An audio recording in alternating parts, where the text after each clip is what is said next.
Good morning to everybody. Hi. Hello అందరికీ, welcome to F and hub YouTube channel. ఎలా ఉన్నారు, ఏం చేస్తున్నారు అందరూ? ఏంటి వీడియో రిలీజ్కి చాలా గ్యాప్ వచ్చింది అనుకుంటున్నారా? యాక్చువల్లీ గ్యాప్ రాలేదండి, గ్యాప్ ఇచ్చాం. ఎనీవే మీకు థంబ్నెయిల్ చూస్తే అర్థమైపోయి ఉంటుంది. ఇంటికి వెళ్ళాము, సో బ్రేక్ ఇచ్చాం అన్నిటికీ. కాదు బ్రేక్ తీసుకున్నాం అన్నిటికీ బలవంతంగా అనిపిస్తుంది. అంత ట్రాఫిక్ ఉంది, ట్రైన్ మిస్ అయిందండి. మళ్ళీ రేపు వచ్చి బస్కి వెళ్ళాలి సాయంత్రం. ఒకవేళ ట్రైన్ మిస్ అవ్వకపోతే రేపు ఈ టైంకి ఇంట్లో ఉంటాం. ట్రైన్ మిస్ అయిందంటే అప్పుడు కూడా ఈ టైంకి ఇంట్లో ఉంటాం, కానీ అమ్మ చేతు తిట్లు ఉంటాయి. అది ఎక్స్ట్రా బెనిఫిట్. అమ్మ అడహరి తిట్లు ఈస్ కామన్. చాలా ఎర్లీగా స్టార్ట్ అయ్యాం, కానీ డ్యూ టు ట్రాఫిక్, వర్షము, మ్యాచ్ వీటన్నిటి వల్ల డెస్టినేషన్కి చాలా లేట్గా రీచ్ అయ్యాము. చాలా కూడా కాదు, అది కూడా 5 minutes లేట్గా రీచ్ అయ్యాము అంతే. నెక్స్ట్ ఏమైందంటే, అక్క ఏమైంది? అయిందా? బాగైందా? ప్రతిదానికి ఓవర్ ఎక్స్ప్రెషన్. బెంగళూరు ట్రాఫిక్ కి, బెంగళూరు జనానికి అసలు బెంగళూరుకు దండం. నీకు దండవరా బాబు. ఒక 2 minutes లో ట్రైన్ మిస్ అయిపోయింది. ఇదొక హఠాత్ పరిణామం, ఎవరు ఊహించనటువంటిది. ఇలాంటప్పుడు జస్ట్ 2 minutes చూడు, తడుపు వేసుకో.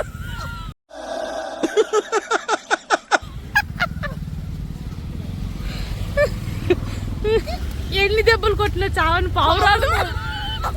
ఎన్నిసార్లు కొట్టిన చావని పావు రాదు. బస్ కూడా క్యాన్సిల్ అయిద్దాం మేము వస్తే. షాక్ అయ్యావా? బస్సు కూడా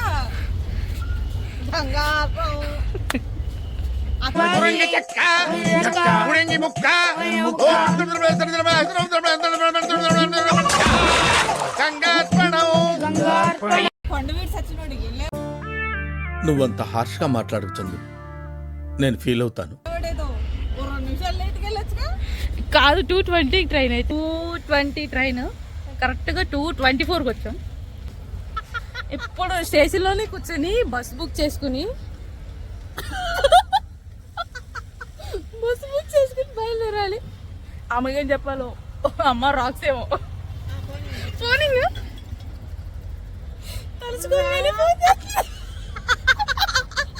తలుచుకున్న వెంటనే ఫోనింగ్. బస్సు వచ్చిందా? బస్సు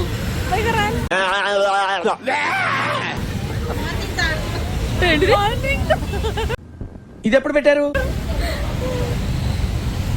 ఇన్ని స్ట్రగుల్స్ పడ్డాక మళ్ళీ యశ్వంతపూర్ నుంచి సిల్క్ బోర్డ్ వచ్చి మళ్ళీ ఇక్కడ బస్ ఎక్కి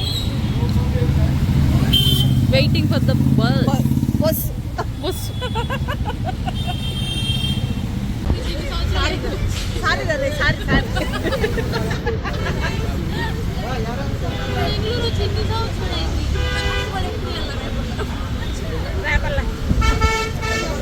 ఇన్ని కష్టాలా ఊరు వెళ్ళడానికి, ఇన్ని కష్టాలా?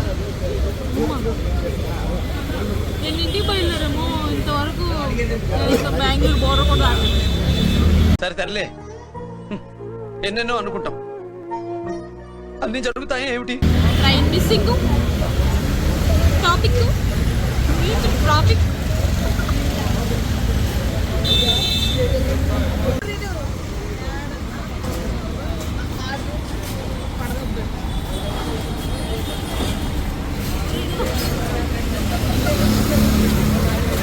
వర్షం పడుతుంది.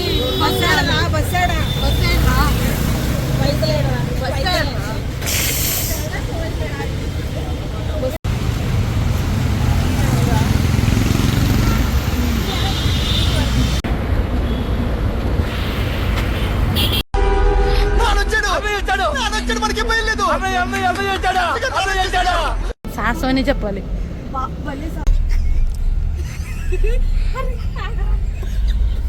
Struggles are real. It's not a train.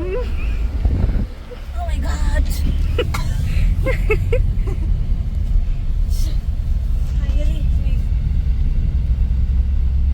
అమ్మా ట్రాఫిక్ చూడమ్మా, ఈ ట్రాఫిక్ వల్ల ట్రైన్ మిస్ అయిందమ్మా. ట్రైన్ మిస్ అయ్యి మళ్ళీ స్టేషన్ నుంచి బస్ స్టాప్కి వచ్చి టికెట్స్ బుక్ చేసుకొని లాంగ్ జర్నీ తర్వాత లేచి చూస్తే బాపట్ల అని బోర్డు కనిపించింది. అబ్బా ఎంత బాగుంది, ఈ ఫీల్ ఏంటి ఎంత బాగుంది.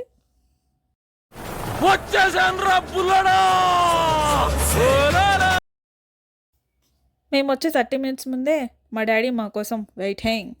అది కదా ప్రేమ అంటే. ఇంత జర్నీ చేశాక మా మొహంలో ఆకలి కేకలు గుర్తొచ్చిన మా డాడీ మాతో ఇడ్లీ తినిపించారు. ఇక ఇంటికి స్టార్ట్ అయ్యాం సరదాగా ఆర్సీ సాంగ్స్ వింటూ. ఈ జర్నీ మామూలు జర్నీ కాదండి. బెంగళూరు నుంచి అవనిగడ్డ రేపల్లి రావడం ఎంత ఈజీగా అనిపిస్తుందో అవనిగడ్డ నుంచి కోడూరు హైవేలో వెళ్ళాలంటే అంతకన్నా ఈజీ. ఇప్పుడు మీరు అడగొచ్చు ఇక్కడ హైవే ఎక్కడ ఉందండి అని. చెప్తా ఆ పాయింట్కే వస్తున్నా. ఏవిజీ టు కోడూరు డిస్టెన్స్ ఎంతో చెప్పినా 13 kilometers. యావరేజ్ స్పీడ్లో వెళ్ళినా మనం 30 minutesలో వెళ్ళిపోతాం. కానీ మాకు 1 hour పట్టింది. So it's highway. That's personal.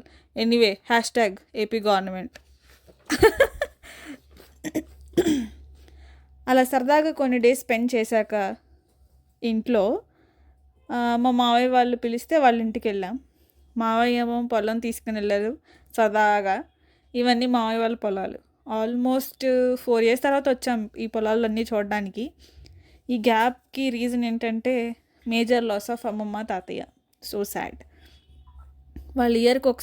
వాళ్ళు ఉంటే ఇయర్కి ఒకసారైనా ఊరికొచ్చి వాళ్ళతో పాటు పొలం వెళ్ళి టైం స్పెండ్ చేసేవాళ్ళం. చాలా హ్యాపీగా అనిపించేది. కానీ దే వర్ నాట్ విత్ అస్.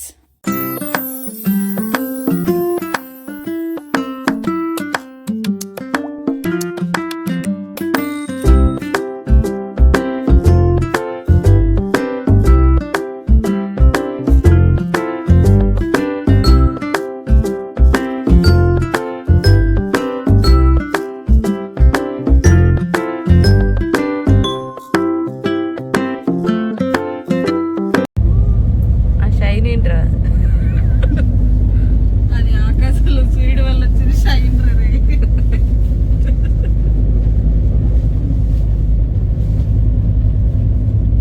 నాకు తెలిసి ఈ సంవత్సరానికి ఇది లాస్ట్ టైం మనం బెంగళూరు వెళ్తాం ఇంటి దగ్గర నుంచి.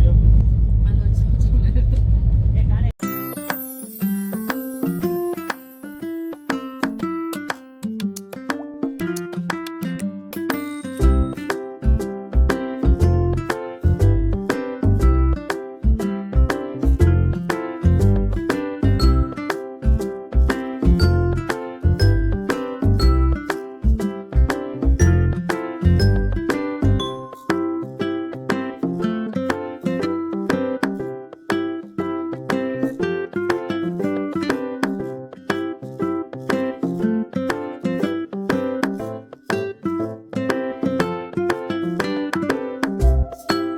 మళ్ళీ మా రిటర్న్ జర్నీ స్టార్ట్ అయింది.